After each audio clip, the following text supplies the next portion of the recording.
இன்னைக்கு இன்னைக்கு நம்ம பார்க்குற தலைப்பு பார்த்தீங்கன்னா, மிருகஸ்ரீடம் நட்சத்திரம். அந்த நட்சத்திரத்த பத்தி நம்மளுடைய குழுவுல இருக்கிற உறுப்பினர்கள் எல்லாம் வந்து இன்னைக்கு வந்து பேசப் போறாங்க. ஸோ அதுல வந்து முதலாவதா வந்து அனுசம் நாகராஜன் ஐயா வந்து பேசிட்டாங்க. அடுத்ததா வந்து நம்மளோட பேசுறதுக்கு வந்து திரு பொன்னீஸ்வரி மேடம் அவர்களை அழைக்கிறோம். மேடம் வாங்க.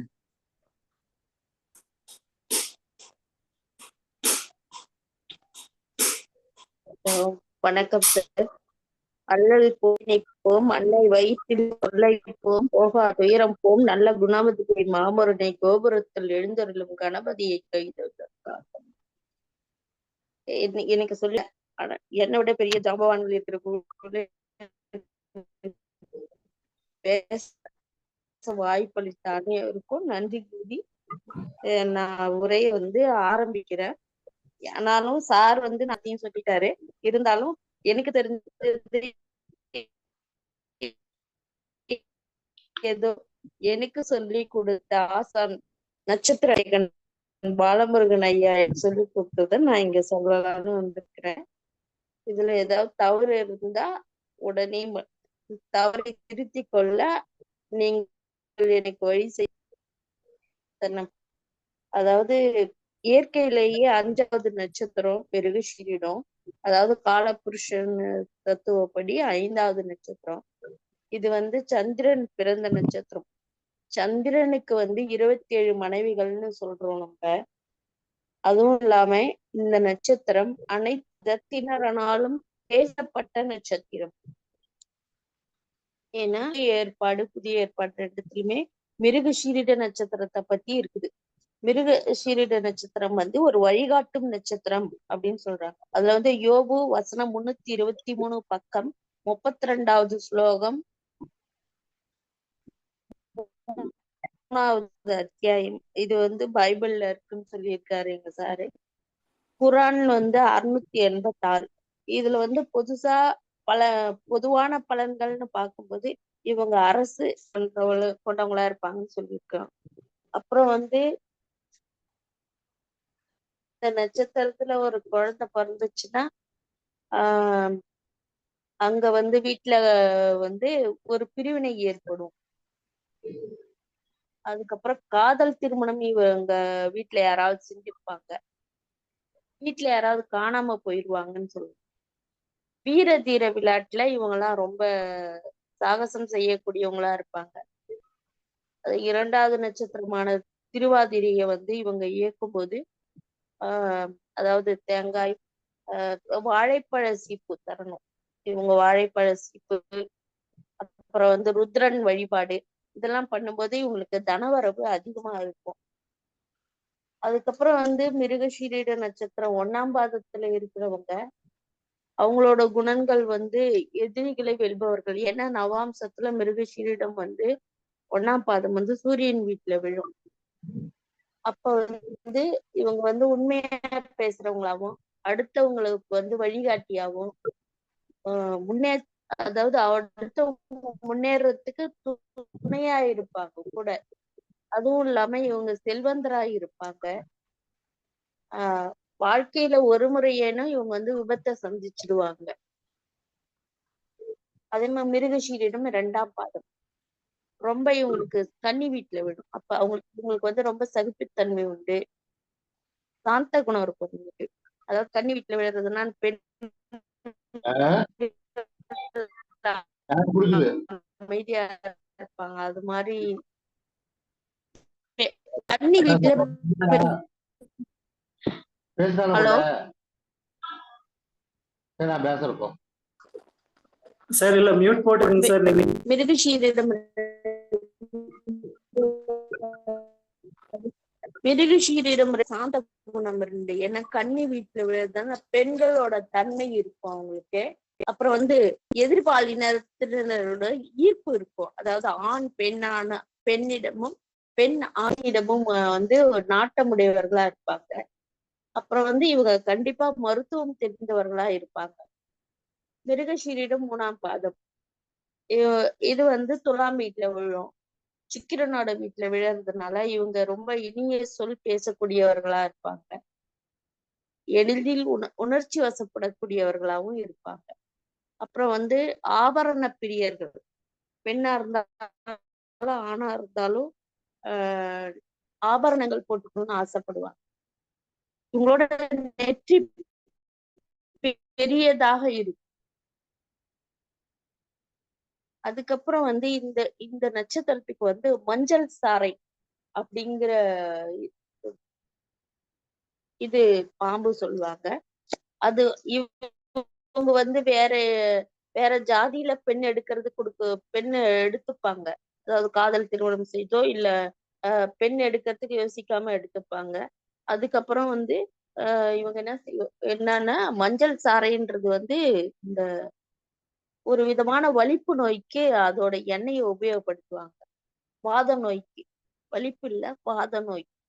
அந்த வாத நோய்க்கு அந்த எண்ணெயை வந்து அவங்க உபயோகப்படுத்தும் போது அந்த நோய் சரியாயிடும் அப்படின்னு சொல்லுவாங்க.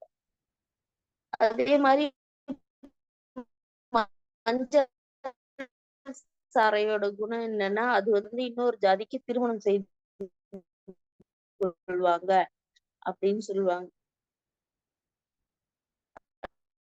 அதே மாதிரி கலிங்கத்து பரணியில நூல்ல வந்து போர் வீரர்கள் மஞ்சள் சாறையோட ஆஹ் அந்த எண்ணெயை வந்து உபயோகப்படுத்திட்டு அந்த போர் வீரர்கள் திடகாத்திரமா இருக்கிறதுக்காக தன் உடம்புல பூசிக்கிட்டு போருக்கு போனாங்கன்னு சொல்லி ஒரு வரி இருக்குது இந்த மஞ்சள் சாறையை பத்தி. இந்த மஞ்சள் சாறை வந்து நாகத்துடன் தான் இணையும். அதே மாதிரி இந்த மிருகஷீரிடத்துக்கு கருங்காலி மரம், செவ்வாயும் பட்ட எந்த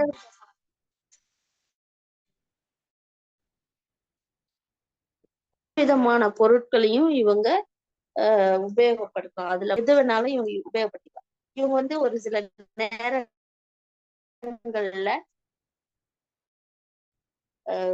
மத்தவங்களுக்கு தீமையை செய்துடுவாங்க.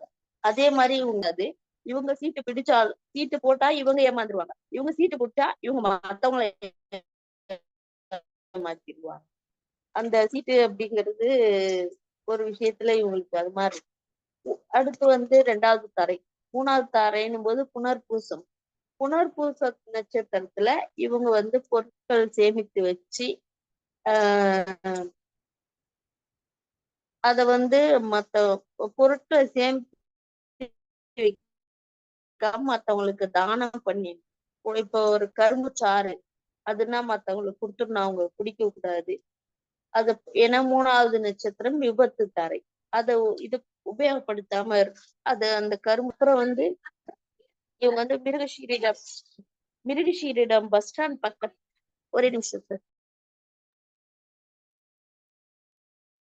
மிருகஷீரிடம் காரர்கள் வந்து பஸ் ஸ்டாண்ட் பக்கத்துல தன்னோட ஆபீஸ வச்சுக்கிட்டா நல்லது.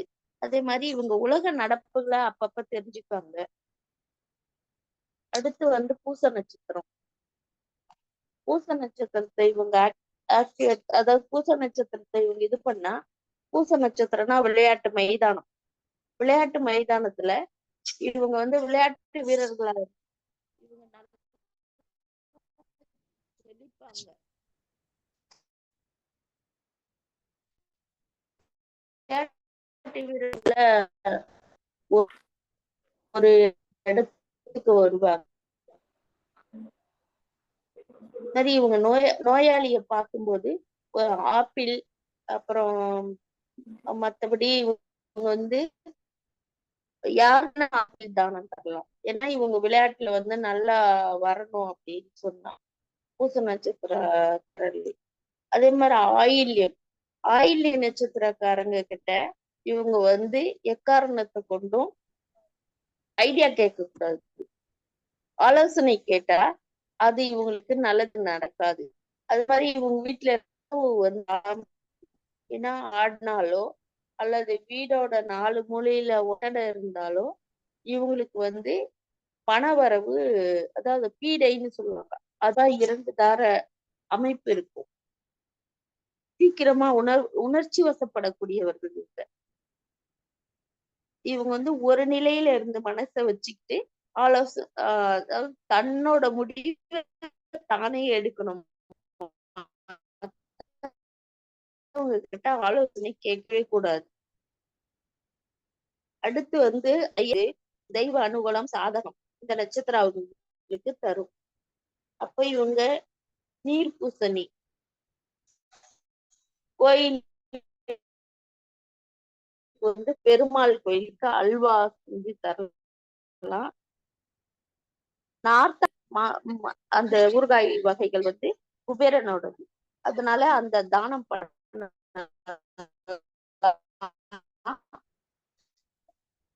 அன்னதானத்துக்கு ஊறுகாய் தரலாம்.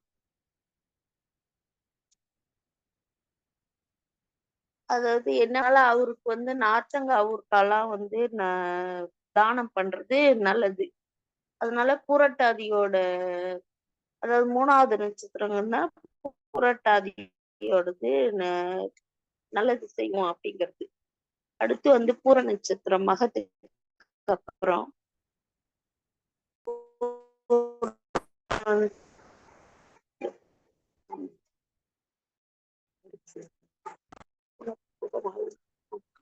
இது வந்து வதைதாரை. அதனால இவங்க வந்து இவங்களுக்கு கஷ்டம் வராம இருக்கிறதுக்காக பார்வதி தேவிய வணங்கலாம். எலுமிச்சம்பழத்தை அதிகமா பயன்படுத்தாம இருந்தாங்கன்னா நல்லது. அதிகமா இவங்க வீட்டுல தனிமையில இருக்கிறது அவ்வளவு நல்லது இல்ல. அடுத்து வந்து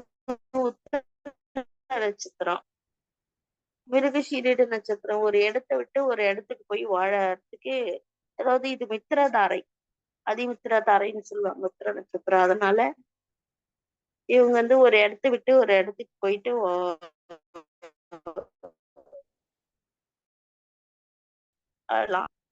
நீர்நிலைகளை வந்து நீர்நிலை உத்திரம்னா நீர்நிலை, அதனால இவங்க நீச்சல் கத்துக்கினா நல்லது. நீர் சம்பந்தப்பட்ட தானம் தரணும்.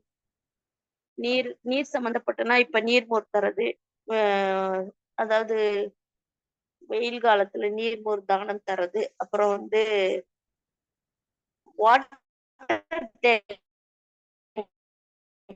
வாங்கி கொடுக்குறது, இல்லாதவங்களுக்கு தோட்டத்துக்கு தண்ணி பாய்ச்சறது, தானம் பண்றது, இதெல்லாம் செய்யலாம். அதுக்கப்புறம் அஸ்த நட்சத்திரம் 9வது நட்சத்திரம் பாதி நன்மை பாதி தீமை.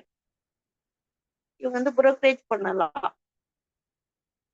அதனால இவங்க வந்து ஆரஞ்சு பழம் தானம் செய்யறது,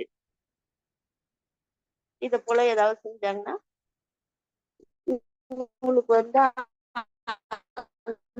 அஸ்த நட்சத்திரம் வந்து நல்லது செய்யும். அப்புறம் வந்து இவங்க வந்து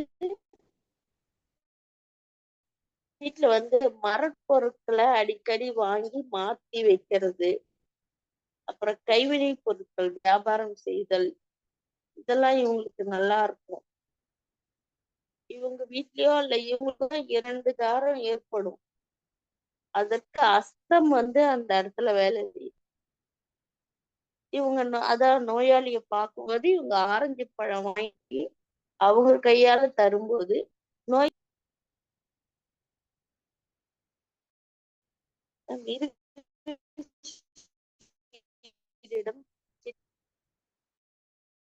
நட்சத்திரம் மிருகசீரிடம் சித்திரை நட்சத்திரத்துல அவங்க மிருகசீரிடக்காரங்க சித்திரை நட்சத்திரத்துல புது துணி அணியக்கூடாது.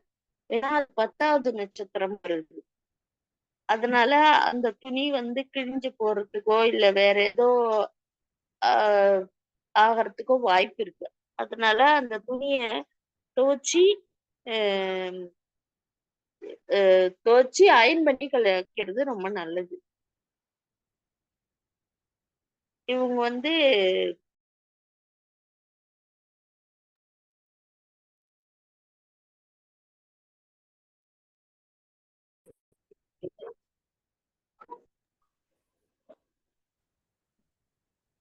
மேடம் உங்களுக்கு சிக்னல் விட்டு விட்டு வர மாதிரி இருக்குது. உங்களுடைய பேச்சு உள்ள சார் எங்க ஊர்ல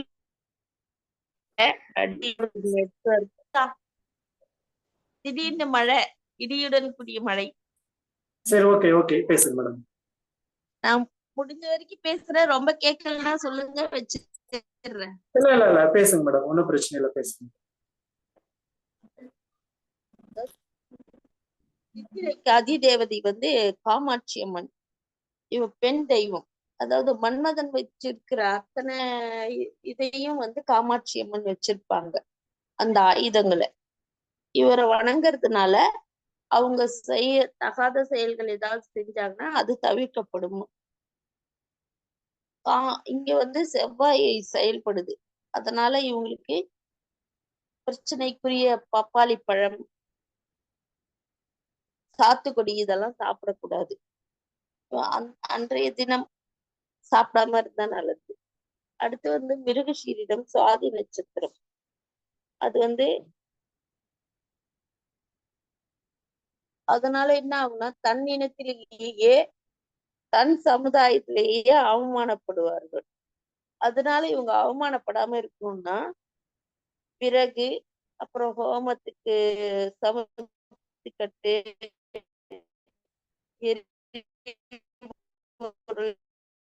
கேஸ், அன்னதானத்துக்கு இது போல எல்லாம் அவங்க வாங்கி தரலாம். அதுல வந்து உபயம்னு எழுதி கூட கொடுக்கலாம், அவங்களோட பேரை எழுதி. இவங்களுக்கு ஒரு இந்த சதய நட்சத்திர நேரத்துல அவங்களுக்கு வந்து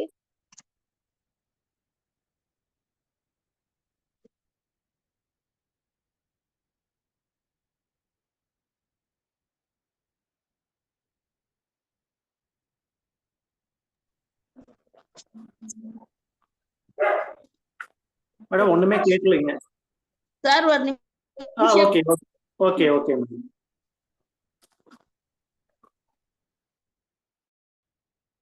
ஒரு